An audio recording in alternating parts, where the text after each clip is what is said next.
Hacía mucho que no hablábamos de un santo, porque la Iglesia en Cuaresma tiende a enfatizar en la palabra de ese día, y entonces en Cuaresma apenas hay memorias obligatorias. Tenemos las grandes solemnidades de San José y de la Encarnación, pero la mayor parte de los santos de la Cuaresma son santos que se pueden celebrar incluso como conmemoración, es decir, añadiendo una oración. Pero como este año yo quiero hacer un énfasis en santos, muchos de ellos seguramente algunos de ustedes no sepan absolutamente nada, pues yo creo que es bueno que nos suenen la vida de los santos, porque es tan rica, tanta variedad, varones, mujeres, ricos, pobres, de todos los lugares, de todas las condiciones. Y hoy se puede celebrar, aunque en la liturgia estamos de morado, no estamos de blanco, a San Francisco de Paula, que puede que ahora no sea muy conocido, pero ha sido un santo muy, muy, muy popular, entre otras cosas porque ha sido muy milagrero, especialmente entre personas del mar, y ahora explicaré por qué. Hay una tendencia a pensar que, bueno, que la vida de los santos están llenas de leyendas y que no sabes bien de qué fiarte y qué creerte y qué no. Pero la Iglesia tiene mucho interés en ser profundamente creyente, pero no ser crédula. Y entonces es verdad que ha habido autores que han escrito vidas de santos muy poco dignas de crédito, porque han pensado que es bueno inflarlas de historia y de milagros que vaya usted a saber, pero la Iglesia tiene mucho interés en saber qué ocurrió de verdad y qué no. Y de este santo, como de tantísimos, hay mucha constancia. Al fin y al cabo este es un santo moderno, porque murió al empezar el siglo XVI, y aunque nos pueda parecer, el siglo XVI, qué lejos está, el siglo XVI está aquí atrás, es muy reciente. Piensen que de Jesús a San Francisco de Paula han pasado 1600 años, y de San Francisco de Paula a nosotros han pasado 400 años. Así que podemos decir que es un santo de ayer, un santo moderno, que nace un año antes del Concilio de Constanza. ¿Qué es el Concilio de Constanza? Un concilio en el que por fin se resolvió un problema enorme que tenía la Iglesia, y es que había a la vez 3 papas. Uno no sabía quién era el papa. Bueno, pues todo este problema terrible que vino después de los años de Aviñón y del cisma que se llama de Occidente, pues un año antes de que por fin toda la cristiandad vuelve a saber quién es el verdadero papa, Martín V, nace San Francisco de Paula. Muy coetáneo, para que nos hagamos una idea, los reyes católicos, por ejemplo, al descubrimiento de América, que vamos a ver que tiene mucho que ver. Entonces, nació en Paula, o Paola, que es un lugar que está como en el empeine, en la espinilla de la bota de Italia. Si ustedes ven Italia como una bota, pues ahí en el empeine, en el reino de Nápoles, nace San Francisco de Paula, que nunca fue sacerdote, hijo de campesinos, y unos campesinos, Giacomo y Vienna, que no pueden tener hijos, y entonces le encomiendan con fuerza a San Francisco de Asís poder tener un hijo, y le prometen gratitud. Y efectivamente San Francisco de Asís les concede un hijo, al cual van a llamar Francisco Roberto. Francisco porque es hijo de esta petición al queridísimo santo italiano San Francisco de Asís, y Roberto porque nació el día de San Ruperto de Salzburgo, o San Roberto. Luego vinieron otros 2 hijos, no le pudieron enseñar a leer y a escribir, no le pudieron dar mucha cultura, pero le dieron lo más importante, la Santa Fe, quizás lo contrario de lo que hacen muchos papás hoy, que se encargan de que vayan a la universidad, pero no les enseñan la fe. Y bueno, pues San Francisco de Paula casi se queda, este niñito Francisco, se queda casi ciego, tuerto al menos, cuando era bebé. Y entonces su madre se vuelve a encomendar a San Francisco de Asís, bajo cuya protección estuvo puesto, y le prometió una cosa que entonces era habitual. Francisco, si tú curas a mi hijo, yo te ofrezco que cuando sea más grande vista durante un año de franciscano en un monasterio franciscano, durante un año. Bueno, el niño se curó, recobró la vista, y a los 13 años un fraile en una visión le recordó al joven Francisco adolescente que tiene que cumplir el voto que le había hecho su madre. Y efectivamente fue al monasterio, estuvo un año, pero aquello le gustó y se quedó más tiempo. Y ahí empezó a darse cuenta de que Dios le llamaba una vida muy austera, incluso más austera de la que se vivía en el convento franciscano. Él siempre amó mucho a los franciscanos y quiso mucho a San Francisco y quiso llevar a una mayor radicalidad la que ya se vivía entre franciscanos. Hizo una peregrinación, estuvo en Roma, le escandalizó mucho la vida suntuosa de las autoridades eclesiásticas. Estamos en el Renacimiento, cuando se está construyendo la Basílica de San Pedro, es esta época del 480, y incluso se dice, esto es legendario, no se sabe, pero que al cardenal de Cusa le reprochó cómo iba vestido, le dijo: Jesús no vestiría así. Bien, regresa a Paula y ahí ve muy claro a su ciudad natal que tiene que vivir en una cueva. San Francisco de Paula y los que él fundó son ermitaños, viven solitarios. Así que ya desde los 15 años, a los 15 años fue cuando martirizaron a una coetánea suya, a Santa Juana de Arco, el mismo año.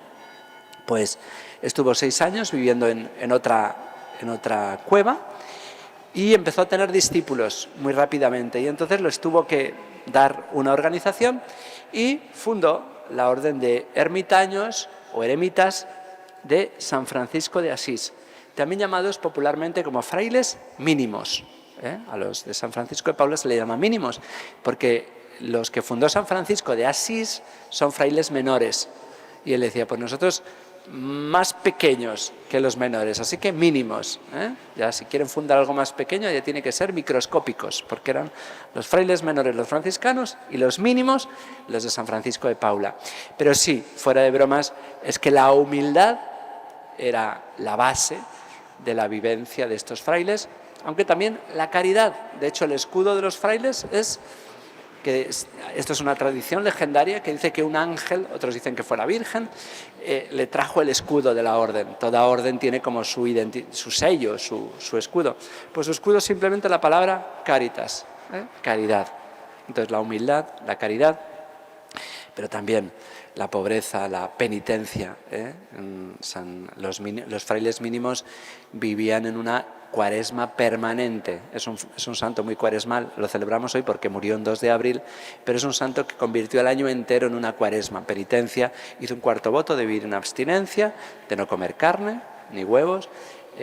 Bueno, pues tantas veces hemos dicho que tenemos derecho a comer carne y que no tiene nada de malo comer carne, pero tampoco tiene nada de malo renunciar a ella, siempre que no sea por motivos idolátricos, o porque pensar que está mal, sino simplemente como ofrenda al Señor. Y esto hizo él y los mínimos. Se hizo muy famoso, se le atribuyen muchos milagros, porque a través de sus manos el Señor curó cojos, sordos, mudos, ciegos, leprosos. Incluso se le atribuyen resurrecciones de muertos que están muy atestiguadas, no son milagros legendarios.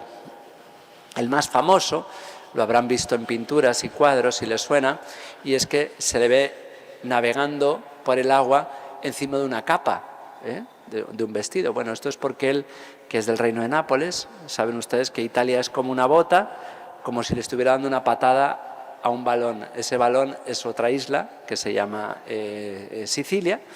Bueno, pues él estaba en Sicilia y quería cruzar a Nápoles, o ya no me acuerdo si estaba en Nápoles y quería cruzar a Sicilia, no me acuerdo en qué dirección iba, pero eso es lo que se llama el estrecho de Messina. Pues ahí ocurrió el milagro famoso de Messina, y es que un barquero le quería pasar, pero él quería pasar, pero el barquero le cobraba y él no tenía dinero para pagar la barca, y entonces el barquero le dijo que no podía cruzar. Entonces él se quitó la capa, la echó en el agua, se subió él con otros 2 frailes, levantó un poquito la capa así que hizo de vela y muy artísticamente y olímpicamente pasó el estrecho de Messina encima de su capa. Eso lo podrán ver en cuadros muy antiguos, no, muy importantes y muy famosos, porque es el famoso milagro de Messina. Tiene otras. Él tuvo que tratar contra su voluntad con reyes muy corruptos, porque aunque esta es la época de los grandísimos reyes católicos, pues por ejemplo en Francia no hubo reyes tan buenos, a pesar de que siempre le pidieron consejo, y hubo un rey en Nápoles que se lo quiso ganar. Al principio fue su enemigo, pero luego se lo ganó, y un día se lo quiso ganar dándole dinero. Y entonces parece que él tomó una moneda de oro, la apretó en su mano y la disolvió y la convirtió en sangre. Y entonces se la devolvió así, lo que era oro se convirtió en sangre, y dijo: este oro que me ofreces clama venganza del cielo, porque era dinero obtenido pues cruelmente a base del saqueo de los excesivos impuestos a los pobres. Bien, pues se me olvidó decirles que por este milagro del estrecho de Mesina que cruzó, el Papa Pío XII lo nombró patrón de las gentes del mar. Los navegantes quieren mucho a San Francisco de Paula por este milagro. Luego, como se hizo tan famoso, empezó a expandir su orden no solo por Italia, sino por toda Europa. El rey Luis XI, que no era muy bueno, un rey de Francia, estaba muy enfermo y lo mandó llamar para pedirle un milagrito, para pedirle que lo curase. Y San Francisco de Paula no quería ir, no tenía ninguna gana de ir, pero el rey consiguió que el Papa, Sixto IV, le mandase, y entonces por obediencia el Papa tuvo que ir contra su voluntad a ver si podía curar al rey con un milagrito. Y bueno, pues se negó a vivir en el palacio con el rey, se puso a vivir en Tours, que era donde estaba entonces el monarca, y se puso a vivir ahí en una cueva, que es lo que le gustaba, o lo que le gustaba, no, seguro que le gustaba vivir en colchones gordos, pero él estaba en una ermita, y no logró curar al rey, pero sí consiguió una cosa mucho más importante, y es que el rey se convirtiera. Le ayudó a morir cristianamente y el rey le estuvo muy agradecido porque se pudo preparar muy bien para su muerte. Les he dicho que es importante para el descubrimiento de América porque uno de sus discípulos fue un español de Huesca, Bernardo Boyle. No sé si les suena, pero Bernardo Boyle fue el primer fraile, el primer religioso, el primer sacerdote que atravesó el mar con Colón en su segundo viaje y fue el primero que celebró una misa en América, allá en las Antillas. Y resulta que era un fraile mínimo. El primer sacerdote que llegó a América era un fraile mínimo, discípulo de San Francisco de Paula, viviendo todavía San Francisco de Paula, porque San Francisco de Paula, América se descubrió en el año 1492 y San Francisco murió 14 años después, así que él fue testigo de que uno de sus discípulos fue el primero que celebró la Santa Misa en América. Bien, pues también se le atribuyen, además de milagros, profecías. Él anunció que en su época, en el año 1453, los musulmanes iban a conquistar Constantinopla, que fue una noticia pésima, porque fue la caída definitiva del Imperio Romano de Oriente. Eso él había predicho varias veces que iba a ocurrir, como también predijo a Fernando el Católico, uno de sus frailes, que iban a conquistar Málaga, que era casi lo último antes de conquistar Granada. Por eso en Málaga el rey les concedió tener la iglesia, que creo que todavía tienen, de Nuestra Señora de la Victoria, porque por esta profecía. Y el rey Fernando el Católico los quiso mucho. También le ayudó con la profecía de la pérdida de Otranto. Si él nació en el empeine de la bota, Otranto está en el talón de la bota. Pues Otranto fue tomado por los musulmanes, fue una terrible pérdida para el reino de Aragón, porque entonces Nápoles estaba bajo influencia española y cayó bajo el poder musulmán. Esto era terrible porque era dejar que los musulmanes no solo entrasen por Constantinopla, sino por el Mediterráneo, por Nápoles. Pero San Francisco de Paula a los oficiales les entregó una vela bendita para ayudarles a luchar, a recuperar Otranto. Hubo un oficial que se rió de la vela y no la usó y ese murió. Los otros consiguieron reconquistar para Cristo Otranto, que era un lugar importante para la cristiandad. Pues bien, este es el santo de hoy, San Francisco de Paula, un santo que en esta Cuaresma nos invita a hacer limosna con este milagro de destruir la moneda de oro y convertirla en sangre para hacernos ver que es muy importante el dinero ganado honradamente y con sudor y no de modo corrupto, la limosna, el ayuno que él tanto vivió todo el año y la abstinencia, y la oración, que evidentemente era lo que le sostenía. Así que es un santo muy cuaresmal que hoy, 2 de abril, conmemoramos, como conmemoramos también hoy la muerte. Si murió San Francisco de Paula un día como hoy murió San Juan Pablo II, hace exactamente 20 años, pues también lo recordamos y damos gracias a Dios y nos acogemos a su intercesión. Que así sea.